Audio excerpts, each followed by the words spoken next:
Ladies and gentlemen, Sidestrafe back with some more World of Tanks, and today I am on my press account once again in order to bring you a special look at a Tier 3 medium premium tank which hasn't been released yet, at least according to most of my viewers.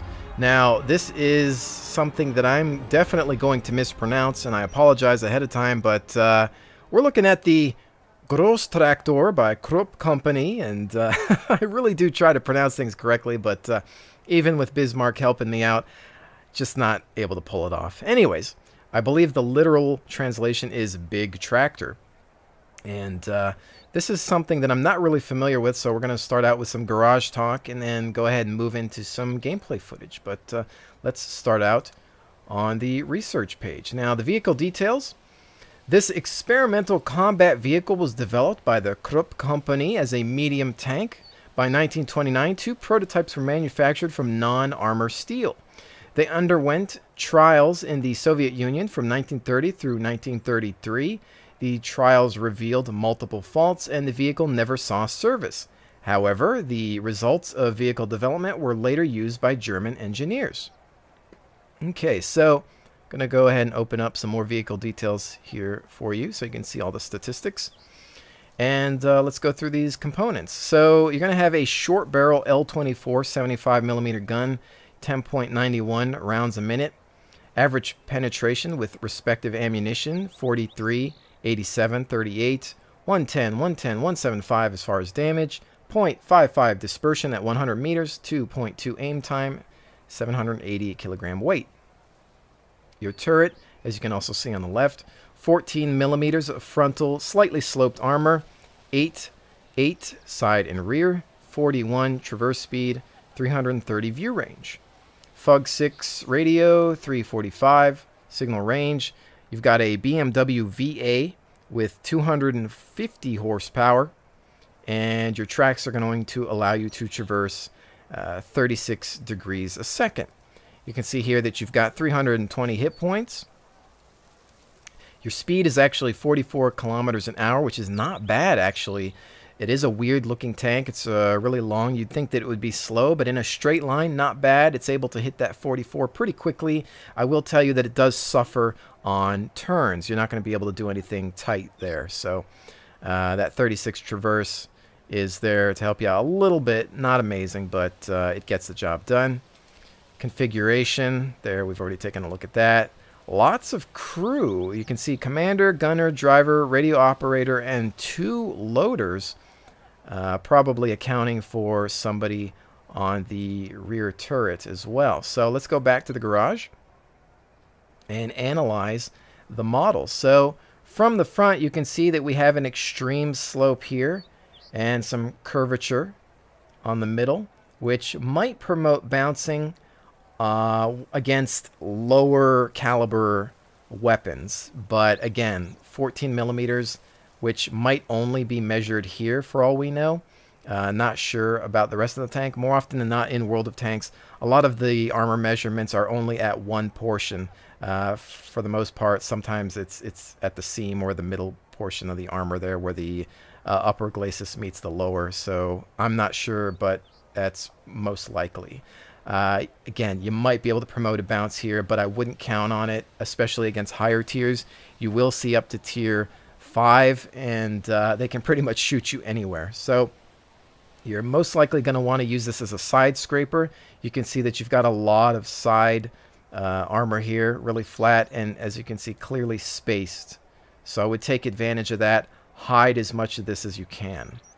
However, turret is really close up to the front, so that might be kind of difficult. So just coming around here, you can see that we do have a lot of exposed track, rough against artillery fire. And here you can see the side a little bit more, perhaps some weaker areas here. But generally, if anything is able to shoot at your side, you're going to get penetrated for the most part. Sides of the turret. Here you can see that strange rear-mounted machine gun turret, it looks like there. The 8 millimeters of rear as well. So you see one of these things, feel free to shoot it anywhere. I will say that I have some, or have had some strange bounces from the front. Again, only against very low caliber weapons. Biggest successes have been in side scraping tactics, getting the enemy to promote a bounce there. Okay, so with that said, again, you've got a huge crew here that you'll have to deal with. But as far as equipment, I would suggest improved ventilation and enhanced gun laying drive. Beyond that, it's your choice. I haven't really put anything in here yet. Ammunition types, I would suggest bringing in some premium ammunition, just because dealing with tier 5s, you're going to suffer, as you're only doing 32.54 according to this, and then you're raising that to 65.109 with premium. Don't be afraid to bring in some premium rounds. It's just a part of the game now. It does cost more. I don't know that I would bring in this much. These are just default stock loadouts that came with the press account. I just haven't switched them over yet. Spending this much money on a tier 3, probably a little cuckoo, so I don't know that I would do that. But, you know, it is what it is. I just haven't touched it yet. And I probably wouldn't spend this on a auto extinguisher, but it was just there. I just changed it over to credits instead of gold. So again, this is a stock loadout, not a recommended configuration. I would probably lower these amounts just because I don't think it's worth spending this many credits on a tier 3. So there's that. So with that said, let's go ahead and take a look at some gameplay. I hereby dub the Grotraktor because, let's face it, most of us can't pronounce this thing correctly, so I'm just going to call it like I see it. And she ain't pretty, that's for sure, but we've got an R2-D2 on the back there. He can help you out with any repairs you might need, perhaps. Okay, well, maybe not, but it's wishful thinking, I suppose. But anyway, moving right along, this is a good example of a match or map that would probably suit this tank a little bit more, just because there's a lot of building cover. And as you'll see, this thing moves all right in a straight line. It's just when you're trying to make those corners, it's not so hot. Now, this was one of the early games I had with this tank before I realized that I should really take advantage of the side scraping potential it has. Again, it's not perfect just because the armor is so super light, but I have managed to make it work. Here you can see our first target, and direct hit, lots of damage in on him as he tries to return some fire. Missing most of his shots, doing a tiny bit of damage on the first salvo as we back off here and take a look at our mini-map to see what we've got going on. One more target up front. As you can see, I'm taking all the time in the world to let my reticle settle down. I definitely recommend a gun laying drive because the aim time is not fantastic, and the gun just in general is not all that accurate. But as you can see, when you do manage to hit, especially when you're at the top of the tier list, you're going to do a lot of damage to these light tanks and send them packing, of course. But there's that last shot, which was a miss. Again, you really need to work on your leading skills when it comes to this gun. Next target, once again letting the reticle settle to make sure that we get the best aim possible, and he is bailing. Now keep in mind, on this press account, crew is trained 100% plus, so you're seeing this tank perform at its best currently. At this point, I had decided to full throttle forward, and you can see that this thing picks up pretty good speed. It manages to hit its top speed pretty quickly, I think. And as you'll see around this corner, the turning radius is not fantastic. We've got 3 tank destroyers up in front of us, and it's not nimble enough to really get through them quickly or reliably. As you'll see here, this one tank destroyer comes up in front of me, stops in the middle of the road to take a shot. I have to cut around. I end up hitting some debris, can't get a really steady shot, and I'm too late on that final kill. Now in this next matchup, I wanted to test out the tank's long-range capabilities, which I already knew it had none. It's a short barrel, 75 millimeter. You can see how slow the tracer moves. Very low velocity gun, so you have to try to lead these targets. We just barely hit that last tank there. I believe the shot landed somewhere near the rear of the tank. And here we progressed the match a little bit, just because there was a lot of camping going on that round, and I figure I'd show you the standoff with the Lee here. Now, they have only 3 vehicles in total, one of which is ATD, the other artillery, and of course the Lee over here. And I believe the artillery was trying to pinpoint my location, so I had to keep moving. I didn't want to go too far forward because I wasn't sure where their tank destroyer was. So I'm kind of playing games here with the Lee. I don't think he's really sure what he's dealing with or what to do. He knows that he doesn't have a turret, so it's hard for him to get a shot off on me. I'm just trying to follow him. Near miss by some artillery there. The Lee looks to be in full retreat, giving me the backside and the side of his tank, and I just keep putting rounds into him. Artillery, you can see it looks like he's double tracked at this point, and waiting for that shot for the elimination. And that's going to be it for this matchup. The rest of the team manages to take care of the others. Here we have yet another city map, which is, again, the type of environment that will play to this vehicle's strength. And you can see here I'm actually doing some side scraping just in case we've got a lot of tanks down the lane. And shot out. Some heavy damage on that medium there.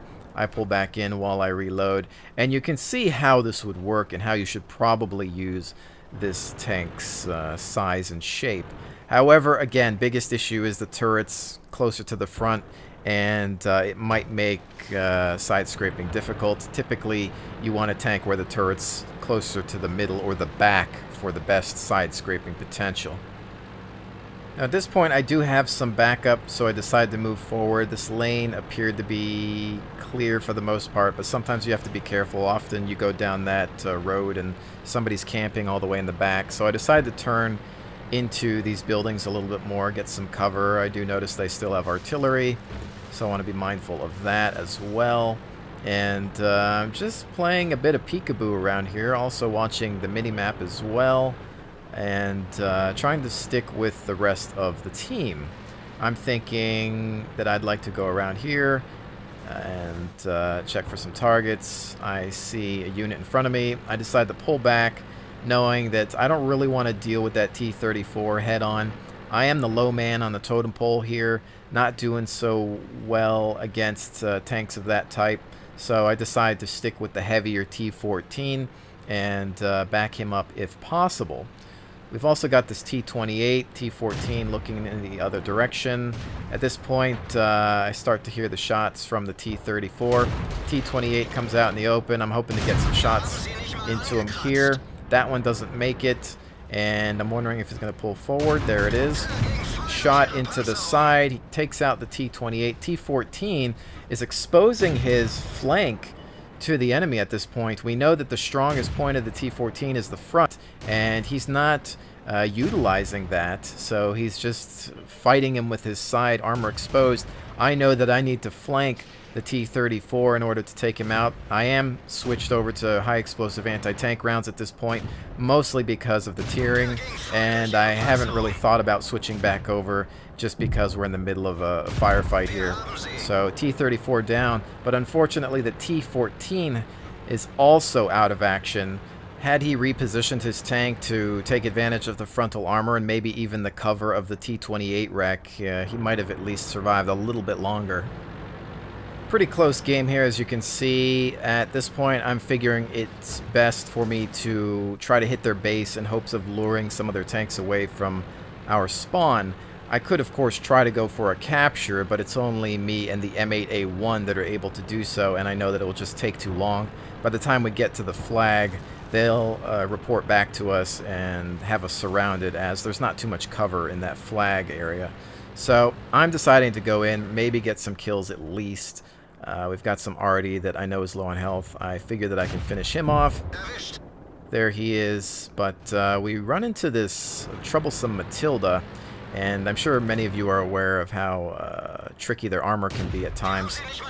That going into spaced armor right there, so that's not going to do very well for me. Second shot, and you can see he hits me really hard. I'm trying to aim above to go past the spacing, and already inbound, almost buying the farm on that shot. We managed to put him out of action for a little bit there, and the M8 coming into play, finishing him off. Now, they have one TD, but unfortunately they have a Matilda, which is the tank that really freaks me out in this matchup, just because I know how much armor they have, and if he's upgunned, he's going to have that high rate of fire, high penetration, and that's all he needs to take me out, and this M8A1. Now, in that last engagement, I could have potentially tried for some more side scraping, but I think it's one of those things where you realize it when you're watching a replay or a video, but when you're actually in the thick of it, you don't think of it at the time. So it's one of those things where it's like, oh, I'm stopping because there's 2 targets in front of me, I need to shoot, but you don't really think too much about positioning. I don't know that a side scrape maneuver would have helped me anymore against that Matilda. You know, I had some wall cover that I could have used, but it would have been rough in any case, I think. At this point, I thought it would be best to stick with my teammate here. Unfortunately, not necessarily a great idea. Had I known that Matilda was there, had I paid a little bit more attention to the minimap, I might have been able to flank around from the left, but I cannot stand a chance against that high penetration value gun that he's got there. He also has a lot of armor at the front. I'm not even sure my heat rounds are going to really get through him, especially when he's angled like he was. Plus, my speed, just not enough to get past him. The M8, unfortunately, valiant effort, but again, not really going to stand a chance against this Matilda. And this was a game that started out all right for me, but just ended up with some bad luck here, facing some tanks that were a bit more than I could deal with in the Grotraktor. So anyways, ladies and gentlemen, with that said, I really hope that you've enjoyed this look at the big tractor, the Big Daddy tractor, perhaps. Is this the father of the LOL tractor? Could this be the new premium that makes people giggle every time they see it? I'll leave that for you to decide. I know it has piqued a few of your interests, and it is apparently going to cost 950 gold. At least that's what's listed in the European Tankopedia. I'll have a link to that in the description below. But with all of that said, thank you so very much for joining me. I will definitely see you on the next one.